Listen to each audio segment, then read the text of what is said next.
Muito bem-vindo para mais um podcast da Segurimed, onde nós vamos trazer informações da área da saúde e hoje nós vamos falar sobre um assunto muito importante que é seguro de responsabilidade civil. O que é seguro de responsabilidade civil, né? Nós vamos falar sobre os tipos de cobertura, nós vamos falar qual que é a importância da contratação, preço de mercado, né? Quais os pontos necessários para se ter um bom seguro, tipos de extensão, pessoa física, jurídica, preço, valor e muito mais, né? Nós estamos aqui hoje com a Isabela Fernandes e com a Juliana Souza, duas especialistas em gestão de risco e seguro de responsabilidade civil, né, que são voltadas para médicos, cirurgiões dentistas e outros profissionais da área de saúde, né? Então vamos abrir aqui, né, gente, com aquela velha pergunta inicial, né? O que seria um seguro de responsabilidade civil? Pode falar um pouquinho pra gente, Isa? Boa tarde, pessoal, tudo bem? Bom dia, boa tarde ou boa noite, quem estiver nos assistindo.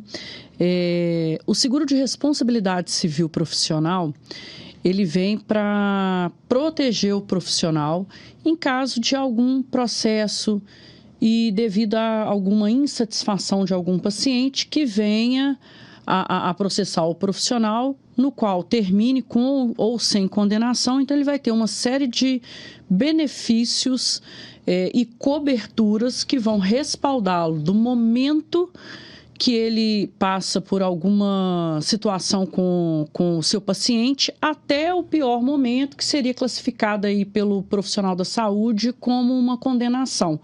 Então, esse seguro de responsabilidade civil vai trazer todos esses respaldos, coberturas e benefícios em prol do profissional da saúde. Maravilha. E, Juliana, quais são, assim, os tipos de cobertura que a gente tem no seguro de responsabilidade civil?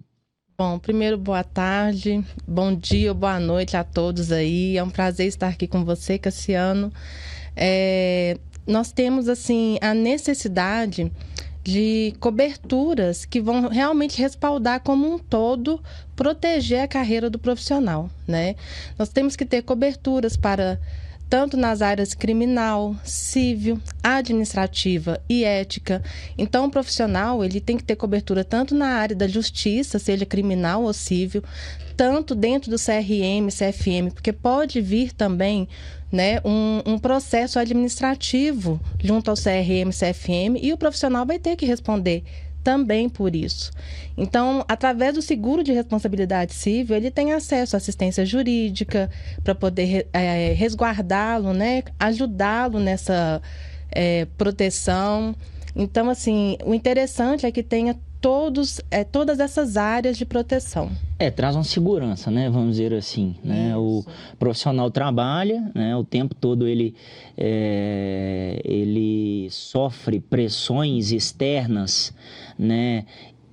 Tanto do local de trabalho, né? Dos seus pacientes, de quem emprega ele muitas vezes, do hospital, enfim, tem batimento de meta, são vários fatores externos que acaba trazendo, né, essa responsabilização para com ele quanto aos seus pacientes, porque se o paciente for mal atendido, foi atendido ali rapidamente, né, vamos dizer assim, que o paciente ele pode se, né, sentir insatisfeito, né? E não só isso, a família também do doente, muitas das vezes, né? Que a gente sabe que existem pronto atendimento ali, que muitas vezes, né, vai abarcar ali aquele doente, né? E, por acaso, ele não assinou nenhum tipo de termo de consentimento, ou mesmo ele teve algum tipo de tratamento inadequado perante os olhos da família, e a família faz mais pressão ainda para com o médico, né? Até ameaçando ele no próprio local de trabalho, quanto também depois, né, enfim, nas suas redes sociais, etc. Então, assim, é importante a gente entender isso, né? Porque existem diversos fatores que possam prejudicá-los. E aí, pessoal, quero falar também, né? Porque assim, o médico tem essa importância, né? Ele precisa entender qual que é a importância, né, dessa contratação, né? Eu queria que vocês falassem um pouco mais, assim, pela experiência, cases de sucesso, assim, ou de insucesso, né? Que às vezes o médico ali não fez a contratação e acabou passando por um problema, né? E depois entrou em contato com vocês. Então, se vocês puderem abordar esse... Sim. O que acontece? Complementando até um pouco do que a Juliana falou, da importância, assim, do que é importante ter nessa cobertura, o que traz de benefício de fato, porque, assim, dentro da esfera civil, criminal, ética administrativa, o que é a situação? Se ele for processado na esfera ética administrativa, o pior cenário é ele perder o próprio CRM, CRO, qualquer que seja esse profissional da saúde aí referente ao seu órgão regulador. Na esfera criminal, ele pode terminar até com a perda do direito de liberdade, de alguma forma. E a esfera civil, que seriam as condenações pecuniárias. Então, dentro das questões dessas, da relevância dessas coberturas, principalmente é importante o profissional da saúde saber que ele não precisa nem errar para ser processado. Uma simples insatisfação por parte do paciente, igual o Cassiano estava falando aqui agora, o entendimento do paciente, se ele achar que foi mal atendido, se ele tiver uma expectativa de resultado, isso não tem mais a ver com a conduta do profissional, se ele errou ou se ele não errou. É como o paciente está interpretando isso. Então, o que é relevante, sabendo disso tudo, ter como cobertura no seguro de responsabilidade civil profissional? Tudo que leva o paciente a entender que é motivo de erro, ele tem que pensar que ele tem que ter isso coberto no seguro dele. Então, um profissional que atua com a área da estética hoje em dia, que é muito comum, a gente tem várias atividades profissionais que atuam com a área da estética. Como não ter um dano estético na cobertura? Então, isso é um ponto de relevância. E lembrando também, né, Isa, que alguns médicos até chegam pra gente e questionam que eu não faço cirurgias, meu risco não é alto, porque eu não opero. Então, não é só aquele médico que faz cirurgia que tem o risco. O risco é para o profissional, ele se formou, ele já é uma profissão de risco. Ele saiu de casa para trabalhar, a profissão dele, a gente entende que é uma profissão de risco. Profissão de risco de receber um processo, né? Uma responsabilização do paciente, seja pelo fato... mesmo que seja insatisfação do paciente, mas pode também ocorrer ao longo da sua carreira algum erro que possa acontecer, não que ele queira, porque ele faz um juramento, né, que ele não vai errar, que ele vai fazer tudo para correr tudo bem, mas nós somos humanos. E tem a questão também que cada corpo humano vai responder um tratamento de uma forma. As intercorrências, né? Eu quero acrescentar um negócio, pessoal, muito importante. Olha, a gente está falando com duas profissionais de gestão de risco que estão acostumadas a fazer atendimento de diversos médicos. E olha que interessante, não precisa errar para ser processado. Eu vou dizer o gancho aqui que eu quero pegar da Juliana, é sobre um fator muito importante. Veja bem, o médico não precisa fazer cirurgias ou, enfim, atender, né, em pronto atendimento com, né, procedimentos mais invasivos. Não precisa. Eu tive mesmo um caso onde o médico apenas faz consultas, porém o médico, ele não é daqueles mais educados, ele é um cara bem complicado, ele gosta de atendimento, né, mas parece que chegou um determinado período ali, um tempo para ele, que ele está um pouco, né, vamos dizer assim, de saco cheio, e muitas das vezes ele pede para a secretária ou outros profissionais atenderem, e ele não responde depois daquele primeiro atendimento os seus pacientes. Isso gera uma responsabilização contra ele, né? Porque você quer conversar com o seu médico e não com outros profissionais, né? Você quer ter a relação médico-paciente com aquele médico e com nenhum outro profissional. Então, muitas vezes, eles estão acostumados a passar isso para a sua secretária. E isso traz muitos problemas jurídicos, tá? Então, observe, né, os pontos interessantes aqui. Não precisa errar para ser processado.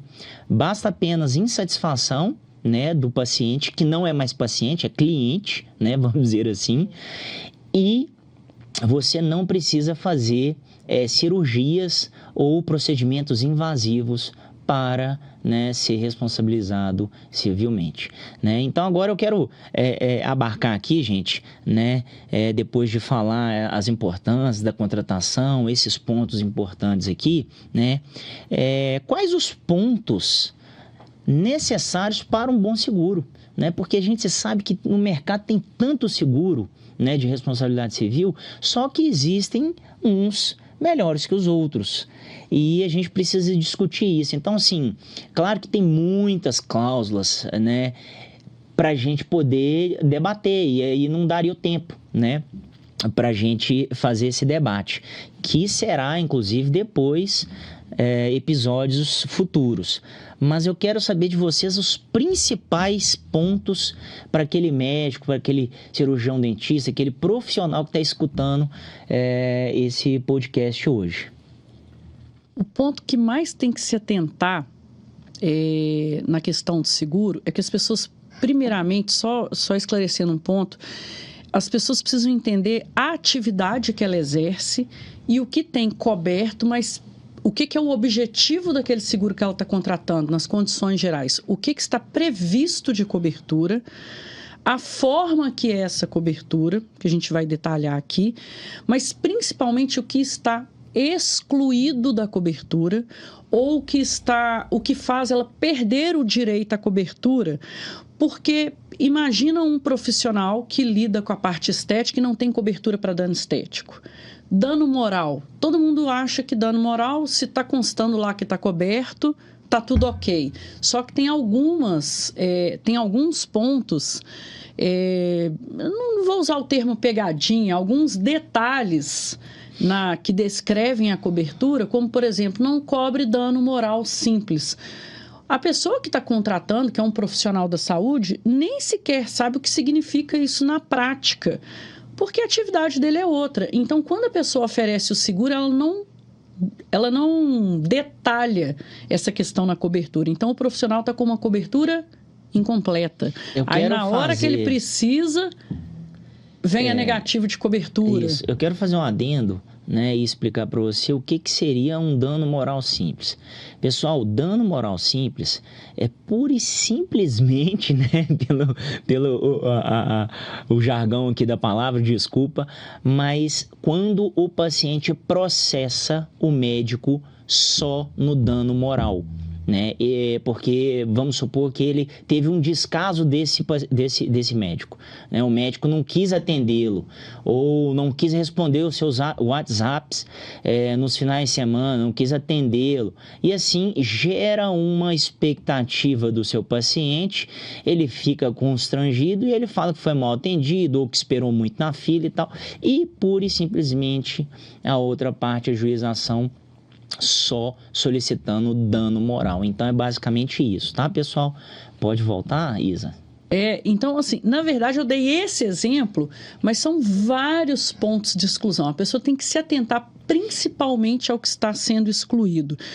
Porque o que é relevante a pessoa saber na hora que ela está contratando o seguro? Que todo contrato de seguradora vão ter riscos excluídos de cobertura.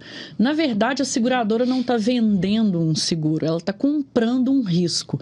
Quanto maior o risco que ela assume para esse cliente, menor a vulnerabilidade para esse contratante. Mas quando tem muitas exclusões, a pessoa contrata um seguro para ficar tranquila, mas não está. Mas ela não pode ficar tranquila, porque ela tem mais itens excluídos de cobertura do que itens cobertos. Aí um exemplo é esse dano moral. Um outro exemplo, né, é às vezes um ginecologista achar que não precisa, que ele tenha cobertura para dano estético. né? Não é a atividade fim dele, claro. Mas já vimos casos, né? De ginecologista e obstetras que fizeram um parto. A criança veio a nascer com um problema, né? Ela congênito, né? E os pais alegaram dano estético, pediram 50 mil reais de dano estético.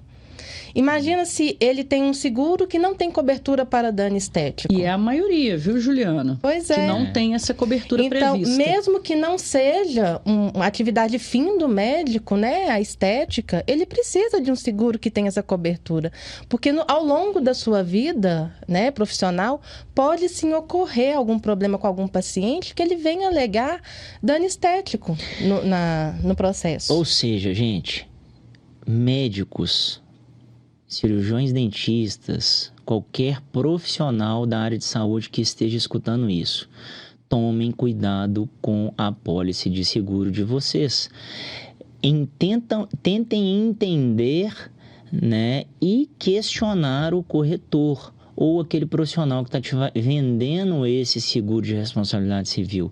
Esses pontos são muito importantes para vocês entenderem que muitas das vezes não é preço, né? Não é preço, e sim valor, né? Nós vamos falar daqui a pouquinho, então quero te perguntar, se você está gostando, envie para o seu amigo, né? Dá aquela curtida, nos siga nas redes sociais.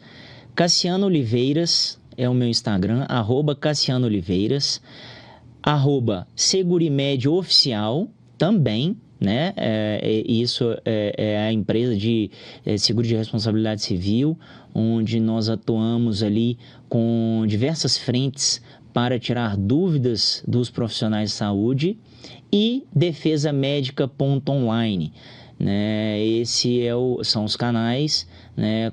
Então, se vocês puderem compartilhar, né, com pessoas, seus amigos, outros médicos que tenham essa dúvida, né, ou mesmo outros profissionais da área de saúde, faça esse compartilhamento, que isso vai ajudá-los e muito.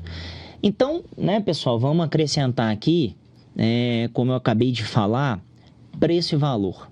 Eu acabei de falar que são totalmente diferentes. Muitas vezes a gente tem seguros, pessoal, pela metade do preço, até 1/3 do preço daquele mais caro. Só que ele, como as meninas disseram, tem muitos riscos excluídos. Ou seja, você está pagando para uma coisa que você não vai utilizar. Porque na hora que você for utilizar esse seguro, ele não vai te cobrir. E aí seu corretor vai falar, não, mas eu te expliquei, eu te mandei a apólice, você tinha que ler antes de assinar. E não é o que você vai esperar. E aí o que vai acontecer? Você pagou durante anos, e quando você vai precisar, você vai ter que desembolsar, né, para ser abarcado aí, ser defendido, que são os custos, né, altíssimos. Então, diferenciar preço e valor é isso, pessoal. Tentem pegar seguros de responsabilidade civil que abarquem todos os pontos, e leia com o seu advogado ou com um profissional que tenha gabarito para isso, né? E também vocês podem, tá, pessoal, mandar para a gente as dúvidas, questionamentos nessas redes sociais que eu falei, porque assim a gente consegue tirar até as dúvidas e passar os melhores, né, produtos, ou, enfim, fazer uma comparação mais adequada, ok? Vocês não são obrigados a saber disso, né? Mas sim nós, que somos especialistas nisso. Então, vamos falar agora, pessoal, sobre tipos de extensão. Nós temos a contratação pessoa física e a contratação pessoa jurídica, né? Vamos lá, vamos falar um pouco mais sobre isso. É importante contratar pessoa física, jurídica, quando, onde e por quê? Exato. O que acontece? A maioria das pessoas, elas pensam que contratou um seguro e todas as circunstâncias que ela vive, seja de PJ, de pessoa física, utilizar o CNPJ para emitir nota, não usar. Ela acha que um seguro está contratando já está contratado e cobrindo toda a atividade dela de todas as formas. Não. O que ocorre? a pessoa física, que é quem está exercendo aquele ato, é a primeira pessoa que pode ser processada, porque ela é quem está executando a atividade. Então, o paciente, o advogado que vai auxiliar esse paciente no processo, então, como primeira pessoa para processar é a pessoa física. Porém, a gente tem hospital, a gente tem um profissional da saúde que tem CNPJ para prestar serviço, tem o profissional da saúde que tem sua própria clínica. E esse advogado do paciente, ele vai estimular e orientar esse paciente a processar também esse CNPJ. E se a pessoa não contratou uma apólice para tal, nesse momento ele está descoberto. Então, a extensão a PJ ou a contratação direto para o CNPJ é extremamente relevante e necessário. E ainda mais importante, uma cobertura não exclui a necessidade da outra. Por que que uma cobertura não exclui a necessidade da outra? Porque a pessoa pode processar apenas o CNPJ, apenas a pessoa física ou ambos. Então, se a pessoa não tiver cobertura para tudo e o processo vier em todas essas circunstâncias que eu mencionei, em algum momento a pessoa vai ficar descoberta. Interessante. Principalmente, é importante a gente esclarecer para os profissionais médicos que com essa pejotização da medicina, né? Ainda onde tem isso. Todos são contratados por meio de CNPJ, é mais importante ainda eles terem essa ciência, porque o advogado, viu, doutora, você que está escutando, ele não perde a vez não. Quando ele juiza a ação, ele juiza contra todo mundo que ele puder. Ele vai juizar contra você, contra o seu CNPJ, contra o CNPJ do hospital, da clínica, enfim. E toda a equipe que esteja, né, ali abarcado em uma cirurgia, por exemplo, se for em casos mais invasivos. Então, tomem cuidado com isso. Ou até mesmo, a gente vê muitos casos, né, de profissionais que trabalham em pronto-socorros. Às vezes vem um processo que está indicando 8 profissionais de uma vez. Ele indica desde a enfermeira até o último médico que atendeu ele. Às vezes ele passou por um clínico, ele passou por um especialista. Então, assim, toda a equipe pode ser processada junto. Quem estiver no prontuário é processado. É processado, exatamente. Isso acontece muito, pessoal. Eu tive mesmo um caso onde eu fiz um estudo, né, que é um estudo onde eu fiz para o meu livro, né, que será lançado futuramente, e a gente vai falar disso também, né, em outros episódios. Eu analisei um caso onde 8 profissionais diferentes foram processados. Cirurgião geral, cirurgião plástico, obstetra, né, o anestesiologista, enfermeiro. Gente, foram 8 profissionais. Eu fiquei assim, impressionado. Então, precisa errar para ser processado? Como você disse? Não. Então, quero deixar algumas considerações finais aqui, né? Foi muito bacana esse bate-papo. É claro que isso é um pequeno, né, assunto, porque é imenso, é vasto. Enorme, é muito vasto, e nós iremos tratar em outros episódios. Para não ficar muito extenso, quero agradecer a presença de vocês duas. Foi um bate-papo assim que nos ajudou bastante para poder tirar as principais dúvidas, né, dos profissionais da área de saúde. E esse foi mais um episódio de podcast Segurimed Gestão de Risco Profissional, que é um canal para você saber tudo sobre a área da saúde. Não deixe de nos seguir, compartilhar e dar seu like. E querendo saber mais sobre este assunto, entre no link que está logo abaixo ou no link da biografia do nosso canal. Um forte abraço e até o próximo episódio, que falaremos sobre seguro de intercorrências cirúrgicas, ou melhor dizendo, seguro de cirurgias. Obrigado, até a próxima, pessoal. Tchau, tchau.